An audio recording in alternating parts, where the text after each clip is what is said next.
எல்லோரும் இன்புற்றிருப்பதை தவிர வேறொன்றுமறியேன் பராபரமே.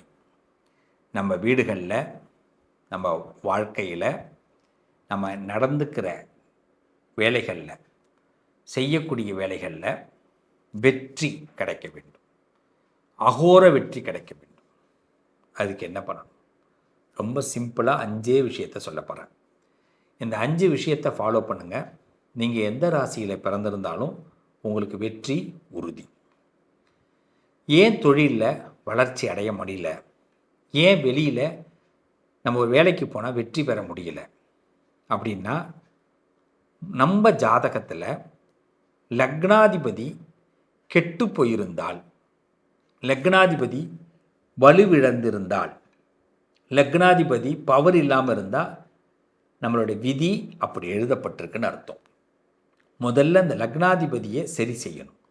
அதுக்கு என்ன பண்ணணும்? அந்த லக்னத்துக்குரிய அதிபதிக்கு நாம் அவர்கிட்ட வேண்டணும், அவருக்குள்ள பரிகாரங்களை செய்யணும். ஃபஸ்ட்டு விஷயமே அதுதான். 2வது, தொழில் வளர்ச்சிக்கு 10வது இடம். இந்த 10வது இடம் நமக்கு சாதகமாக இருக்கணும். இந்த 10வது இடத்துலையும் நல்ல கிரகங்கள் இருக்கணும், சுப கிரகங்கள் இருக்கணும். 10வது இடத்துல அபகிரகங்கள் இருக்கக்கூடாது, வக்ர கிரகங்கள் இருக்கக்கூடாது. அப்போ தான் தொழிலில் வளர்ச்சி அடைய முடியும், வேலையில் வெற்றி பெற முடியும், எடுக்கிற காரியத்தில் ஜெயம் அடைய முடியும். ரொம்ப முக்கியம் 9வது இடம் நமக்கு டிசிப்ளின். இந்த 9வது இடம் தான் நிறைய சிக்கல்களை உண்டாக்கும். ஒரு மனுஷனுக்கு திடீர் லக்கு கிடைக்கும், நல்ல அதிர்ஷ்டமாக வேலை கிடைக்கும், அதிர்ஷ்டமாக ஒரு தொழில் ஆரம்பிப்பான், கொஞ்ச நாளில் டவுன் ஆகிடுவாங்க. ஒரு 5 வருஷத்துக்குள்ளே பார்த்தீங்கன்னா அந்த தொழிலை மூட வேண்டிய நிலைமை கூட வரும். அந்த வேலைகளை விட்டுட்டு வர வேண்டிய கட்டாயம் ஏற்படும். எங்கே நடந்தது, என்ன நடந்தது அப்படின்னு உள்ளே போய் பார்த்தா அங்கே நம்மளோட டிசிப்ளின் குறைஞ்சிருக்கும். ஹானஸ்ட்டாக சொல்கிறேன், இதான் உண்மை. இதை நம்ம ஒத்துக்கணும். கரெக்டாக போயிட்டு இருந்த நம்ம வாழ்க்கையில் திடீர்னு பார்த்தீங்கன்னா நம்மளோட நிர்வாகத்தில் அலட்சியம் வந்திருக்கும். சரியாக பிஸ்னஸ் பண்ணியிருக்க மாட்டோம், நேரத்துக்கு கடையை திறந்துருக்க மாட்டோம், நேரத்துக்கு ஒருத்தவங்கள்ட்ட சரியாக பேசியிருக்க மாட்டோம், நம்மளோட பேச்சில் கோபம் வந்திருக்கும், பேச்சில் தடுமாற்றங்கள் வந்திருக்கும், செயல்பாடுகளில் முன்னாடி இருந்த அணுகுமுறைகள் இப்போ இருந்திருக்காது. இதனால தான் நமக்கு கஷ்டம். அப்போ 9வது வீடு எப்பயுமே எப்படி இருக்குன்னு செக் பண்ணிக்கிட்டே இருக்கணும். நம்ம நினைக்கிறோம் பிறக்கிற காலகட்டத்தில் 9வது வீட்டில் தான் ஒன்றும் இல்லைன்னு சொன்னாரப்பா அப்படி. தம்பி தப்பு, தங்கச்சி ரொம்ப ரொம்ப தப்பு. 9வது வீட்டில் அப்பப்போ கிரகங்கள் உள்ளே உட்காரும். இப்போ சுக்கிரன் பார்த்தீங்கன்னா வருஷத்துக்கு ஒரு தடவை உள்ளே வந்துடுவார். சூரியன் வருஷத்துக்கு ஒரு தடவை உள்ளே வருவார். குரு வருஷத்துக்கு ஒரு கிரகத்தில் ஒரு இடத்துல உட்காராருன்னா வருஷம் முழுக்க திரும்பணும்.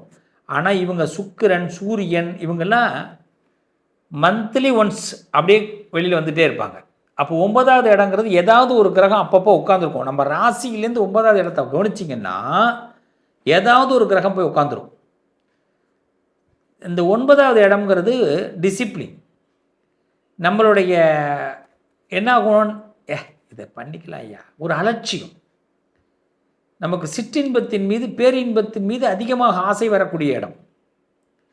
மனுஷனுடைய கேரக்டரே மிஸ் ஆகுது. இது எத்தனை பேர் நம்ம தெரிஞ்சிருக்கிறோம்? எத்தனை பேர் இதெல்லாம் ஐடியா பண்ணுறோம்? கிடையாது. இதை பற்றிய திங்கிங் பண்ணுறதே கிடையாது. அப்போது 9வது இடம் சரியில்லைன்னா டோட்டலி டேமேஜ் ஆகிடும். Zero, totally zero. நல்லா வாழ்ந்த அந்த ஏறி ரொம்ப கஷ்டப்பட்டுருப்பான். ஒரு மனுஷன் முன்னேறானா சும்மா கிடையாதுங்க. ஒரு திடீர் லக்கு கிடைக்குது, அது வேறு விஷயம். ஆனால் அந்த திடீர் லக்குக்கு அவன் அவ்வளோ ப்ராசஸிங் பண்ணி தான் அந்த திடீர் லக்கே கிடைக்கும். அதுக்கு பிறகு அவன் முன்னேறி ஒரு இடத்துக்குள்ளே வரான். ஆனால் ஒரு 5 வருஷத்தில் டவுன் ஆகிறான்னா எப்படி? 5 இயர்ஸாக அவன் லைஃப் நல்லா இருக்குது, அடுத்த சரசரசன்னு இறங்குது. ஃபஸ்ட்டு காரணம், நம்ம பக்கத்தில் இருக்கிறவர்கள் நம்மளை தப்பாக அணுகுமுறை பண்ணுறாங்க, நம்மளை இந்த ஜிஞ்சா அடிக்கிறாங்க, நம்மளை போட்டுறாங்க, துதிப்பாடுறாங்க. இதை முதல்ல நம்ம மைண்டில் திங்க் பண்ணணும். அதுக்கு அடுத்தது நம்ம கேரக்டர் எங்கேயும் மிஸ் ஆகிருக்கு. நம்ம ஏதோ ஒரு கெட்ட பழக்கத்துக்குள்ளே நம்ம ஈடுபட்டிருக்கிறோம். ஏதோ கெட்ட பழக்கம்னா என்ன? அது பிஸ்னஸுக்கு ஒத்து வராத பழக்கம். இன்றைக்கும் தெரிஞ்சுங்க, நீங்கள் பிஸ்னஸ் பண்ணுற எல்லாருமே கடவுள் எங்கே இருக்காருன்னு நீங்கள் கேட்டால், நான் உண்மையாக சொல்கிறேன், மனசார தொழில் பண்ணுற இடத்துல கடவுள் இருக்கார். எஸ், நீங்கள் எந்த பிஸ்னஸ் பண்ணாலும் சரி, எந்த வேலை பார்த்தாலும் சரி, நீங்கள் எந்த வேலை பார்த்தாலும் உங்களுக்கு ஒரு யூனிஃபார்ம் இருக்கும். அதை போட்டிங்கன்னா அங்கே கடவுள் வந்துட்டாருன்னு அர்த்தம். அதுக்கு நீங்கள் உண்மையாக இருந்து தான் ஆகணும். அந்த இடத்துக்கு உண்மையாக இருந்து தான் ஆகணும். அந்த இடத்துல டிசிப்ளினாக இருந்து தான் ஆகணும். அதில் எங்கே குறையுது நமக்கு அவுட் ஆகுது. ஏங்க சில பேருக்குலாம் அவுட்டே ஆக மாட்டேங்கிறான். நோ அவுட் ஆகும். அவங்களுக்கு இப்போ பிளானட் நல்லா இருக்குது. அந்த பிளானட் நான் சொன்ன பார்த்தீங்களா, 9வது இடத்துல வந்து உட்காரும் போது நம்ம சுய புத்தி இழந்துருவோம். இது யாருக்கு தெரிய போகுதுன்னு நினச்சி ஒன்று செய்வான், மாட்டிப்பான். என்றைக்குமே ஒன்று தெரிஞ்சுங்க, தப்பு பண்ணுற வரைக்கும் கூட பிரச்சனையே கிடையாது. என்றைக்கு ஒரு மனுஷன் திருந்தணும்னு நினைக்கிறானோ அன்றைக்கி தான் பிரச்சனை உண்டாகும். இனிமேல் நம்ம தப்பு பண்ணக்கூடாதுப்பா, நம்ம திருந்திடுவோம், நல்லா இருப்போம், உத்தமனாக வாழ்வோம் அப்படின்னு முடிவு பண்ணுவான். அன்னைக்கு சோழியை முடிச்சிருவான் ஆண்டவன். பண்ண தப்புக்கெல்லாம் அவன் மன்னிப்பு கேட்கல, தண்டனை அனுபவிக்கலை, உத்தமனை எப்படி டக்குன்னு மாறுறது? ஒருத்தர் கேட்டார், இந்த பாவங்கள்லாம் போகிறதுக்கு என்ன பரிகாரம்னு கேட்டார். சத்தியமாக சொல்கிறேன், பாவங்கள் போகிறதுக்கு பரிகாரமே கிடையாது. ஒன்று பாவம்னு நம்ம மனசில் படுது பார்த்தீங்களா, பாவம்னு என்னைக்கு படுதோ அந்த பாவத்தை அந்த நிமிஷம் நிப்பாட்டிட்டோம்னா பரிகாரம் அதுதான். பாவம்னு பட்டும் இன்னும் ஒரே ஒரு தடவை மட்டும் இந்த தப்பை பண்ணிக்கிறேன் அப்படின்னா அதுக்கு பரிகாரம் கிடையாது. அதுக்கு பிறகு பரிகாரமே கிடையாது. ஆனால் என்னைக்கு பாவம், இது தப்பு, நான் இவங்களை கஷ்டப்படுத்தியிருக்கிறேன் அப்படின்னு ஒரு மனுஷன் நினச்சிட்டானா அதுவே பரிகாரம். அதுக்கு பிறகு அவன் நினைக்கவே கூடாது. அவ்வளோதான் பரிகாரம், முடிஞ்சு போச்சு. நான் சொல்லுவேன், எங்கள் ஊரில் பெரியவங்க எல்லாரும் சொல்கிற ஒரு வார்த்தை என்னென்னா, இப்படி பாவம் தெரிஞ்சு நிப்பாட்டிட்டு போய் ஒரு சமுத்திர ஸ்நானம், ஒரு கடலில் குளிச்சுட்டு வர்றது, இல்லைன்னா ஆற்றுல குளிச்சுட்டு வர்றது தான் கிராமங்களில் சொல்லுவாங்க. முடிஞ்சு எண்ணெய் தேய்ச்சி குளிக்கிறது முடிஞ்சு, அவ்வளோதான், பாவம்லாம் முடிஞ்சு. வேறு இன்னும் பண்ணாத ராஜா, ஒரு பரிகாரம் பண்ண வேணாம். ஆனால் பாவம்னு தெரிஞ்சு தொடர்ந்து பண்ணாது பெரும் பாவம், தண்டனை உண்டு. அப்போ ஒரு தொழிலில் ஏன் டவுன் ஆகிறோம், வேலையில் ஏன் வெற்றியை இழக்கிறோம்னா 9வது இடத்த கேர்ஃபுல்லாக ஹேண்டில் பண்ணணும். ரொம்ப ரொம்ப முக்கியம். அடுத்தது ரொம்ப முக்கியம் 7th பிளேஸ். எல்லோரும் 7th பிளேஸ், எல்லோரும் கலஸ்தர ஸ்தானம் அப்படின்னு சொல்லி இப்படி ஓரம் கட்டி வச்சிடறோம். நம்ம வீட்டில் உள்ளவங்க அவங்களோட சரியான ஒரு உறவுகள் இல்லை, ஒரு இணக்கம் இல்லை அப்படின்னா நம்ம தொழில் டவுன் ஆகும், வேலையில் வெற்றி போகும். நிறைய பேர் தப்பு பண்ணுறோம். வீட்டில் உள்ளவங்களோட ரொம்ப இணைப்பு வேணும். பிடிக்குதோ பிடிக்கலையோ, புருஷன் பொண்டாட்டின்னு வந்துட்டா, பிள்ளைங்கன்னு வந்துட்டா நீங்கள் பாரபட்சமே பார்க்க முடியாது. அவங்களோட நீங்கள் வந்து அட்ஜஸ்ட் பண்ணி தான் ஆகணும். அதை அண்டர்ஸ்டாண்டோடு அட்ஜஸ்ட் பண்ணி தான் ஆகணும். கணவன் வேலைக்கு போகிறாரு, மனைவி வெறுப்போடு அனுப்புகிறாங்கன்னா அந்த பொழப்பு நல்லா இருக்காது, அந்த பிஸ்னஸ் டவுனு, அந்த வேலை வேஸ்ட்டு. கடைசி வரைக்கும் மனைவி அந்த வேலைக்கு போகிற நேரத்தில் வேலைக்கு போயிட்டு வரும்போது கணவரோடு ஒரு நல்ல ஒரு நட்பு கண்டிப்பாக இருக்கணும். கணவனும் மனைவியும் சிறந்து தேர்ந்து நான் அவங்க பட்ஜெட்டை 2 பேர் சேர்ந்து தான் போடணும். மாதம் பட்ஜெட்டை 2 பேர் சேர்ந்து போடணும். அப்போ தான் அந்த வீடு நல்லாயிருக்கும். ஆனால் 7வது இடத்த நினச்சிக்கிறோம், கலத்திரஸ்தானம் சுவாமி, அதுக்கு வந்து ஒன்றும் பிரச்சனை இல்லை. நோ அங்கே தான் ப்ராப்ளமே. கலத்திரஸ்தானத்தினால தான் அடி வாங்குவோம். ஒருத்தன் கல்யாணம் பண்ணுறதுக்கு முன்னாடி நல்லா சம்பாரிச்சிருப்பான், நல்லா வந்திருப்பான், சூப்பராக செட்டில்மெண்ட்டு, அவன் அப்படியே ரொம்ப ஹாப்பியாக இருப்பான். சே ரொம்ப நல்லா வந்துட்டோம் சார், இனிமேலாம் என்ன தோக்கடிக்க யார முடியாதுன்னுவான். கல்யாணம் பண்ணி பொண்ணு வரும், குடும்பம் நடக்கும். 6வது மாதம் ஒரு சின்ன சண்டை வரும், 10வது மாதம் ஒரு சின்னதாக சண்டை வரும். இந்த சண்டையை குழப்பறதுக்கு ஒரு குழந்தை ஒன்று உருவாகும். 2 வயசாகும் அந்த குழந்தைக்கு. அப்புறம் லைட்டாக இன்னும் கொஞ்சம் சண்டை பெருசாகும். 4 வருஷம் ஆகும். 5வது வருஷம் இவன் வாழ்ந்த வாழ்க்கை எல்லாம் மாறி நிற்கும். இதில் 20% பேர் பொழைச்சிப்பான். எப்படின்னா புத்திசாலியாக இருந்தால். இந்த புத்திசாலித்தனங்கிறது இதுதான். 7வது இடம் இது ஆண் பெண் 2 பேருக்குமே. இது கல்யாணம் பண்ணி பொண்ணாக வந்தாலும் சரி, நீங்கள் பொண்ணு ரொம்ப நல்லா சூப்பராக ஒரு ஒர்க்கில் நல்லா இருக்கீங்க, நல்லா சம்பாதிக்கிறீங்க, சூப்பர், ஒரு ஆணை கல்யாணம் பண்ணுறீங்க, 7th பிளேஸு.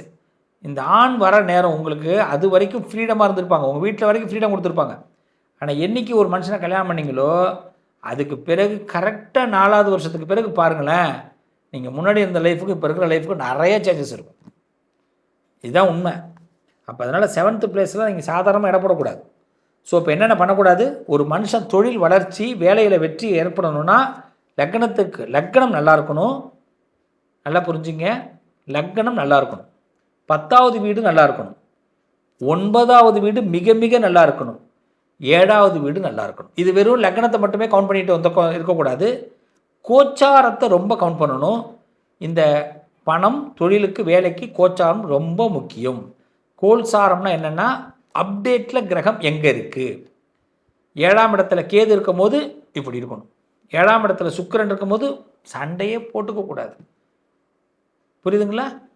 அவ்வளவுதான். அதே மாதிரி 9ஆம் இடத்துல சுக்கிரன், கேது, சந்திரன் இவங்கெல்லாம் உள்ளே வரும்போது அமைதியாக இருக்கணும். எங்கே என்ன வேணாலும் மனசு தோணும், போயிடக்கூடாது. 10வது இடத்துல ரொம்ப முக்கியம், சனி உள்ளே வரும்போது பதவியில் பிரச்சனை வரும், எதுலேயும் கை வச்சிடக்கூடாது. இதுக்கெல்லாம் ஒரே பரிகாரம், அவ்வப்போது கோல்சாரங்களை செக் பண்ணிக்கிட்டு முக்கிய முடிவுகள் எடுக்கும்போது ஜாதகத்தை பார்த்துட்டு சரியாக இருக்கான்னு பார்த்து முக்கிய முடிவு எடுங்க. கண்டிப்பாக சக்ஸஸ் ஆவீங்க. நம்புங்க, நல்லது நடக்கும். நாளும் கோளும் நன்மை தரும். இந்த பரிகாரம் உங்கள் வாழ்க்கையை மாற்றும். சிவனை வழிபாடு பண்ணுங்க, பெருமாளை வழிபாடு பண்ணுங்க, விநாயகரை வழிபாடு பண்ணுங்க. நிச்சயமாக வாழ்க்கையில் சிக்கல்கள் விலகும். நான் உங்களோடு நிழலாக இருப்பேன். நல்லது நடக்கும். உங்கள் அதிர்ஷ்டத்திற்கான தீர்வு: கல்வி, பதவி, யோகம், தொழில் வளர்ச்சி பெருக. ஜாதகம், வாஸ்து, திருமண பொருத்தம் பார்க்கவும், பிரசன்னம் கேட்கவும். Positive line doctor Sivasri Manikanda Sivam. தொடர்பு கொள்ள வேண்டிய வாட்ஸ்அப் எண் 7904137178.